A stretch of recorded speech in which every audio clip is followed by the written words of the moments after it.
These people in LA village in Ethiopia have nothing.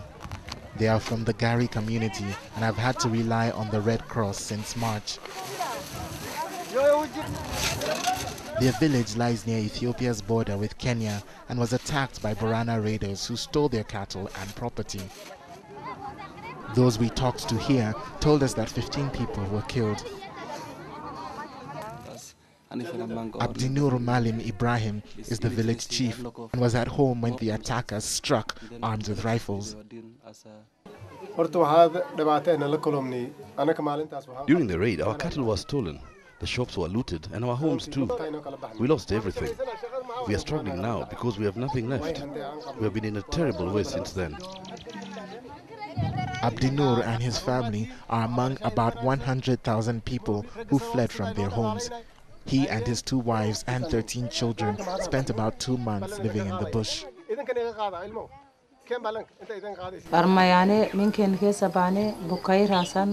It's hard because there isn't enough food to feed everyone. We have to borrow sometimes and rely on the aid that they give. We eat when we can and we make the most of what we have, but it is a constant struggle to look after this family. For years, the pastoralist and nomadic communities along the borders have been at war over resources like land, cattle, and water. The region has also experienced successive droughts, which have worsened the Borana and Gari conflict.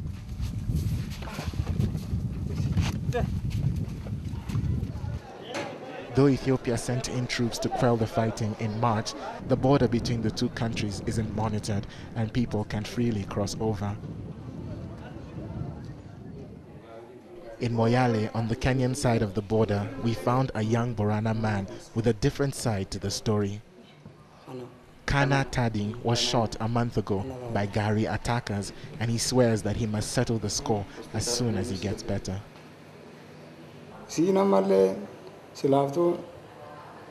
It's getting worse because of the shortage of rain, so the problem is not over. The place I used to keep my herd, now the Gari are there, and when I go back, I'll have to fight to get my land back. So the fighting is going to happen again. There aren't any official figures, but people here estimate that about 500 people have so far been killed. The border region is thousands of kilometers away from both capitals, so there's little government presence or infrastructure here. Charities like the Kenyan and Ethiopian Red Cross try to fill the gap, but they can't do anything about the insecurity. When a war starts on the other side, it will also start on this side, because the same communities that are living on both Ethiopia and Kenya. For example, if you go to this side, the eastern side, there are the Gari community. The Gari community, they are living both in Ethiopia and Kenya. The Boran community are living both in Ethiopia and Kenya.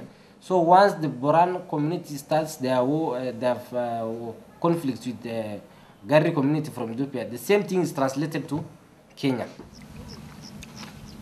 The lack of resources and government facilities has caused a major health problem here too. Most of the available water is contaminated, so there have been outbreaks of cholera. The water pumps in Kasi Gibabo's village dried up months ago, and she has been forced to collect water from a pond originally built for cattle. She has 11 children, and the water recently made most of them sick. Her youngest, who was only 5, passed away. Despite this, Kasi has no choice but to fetch water here.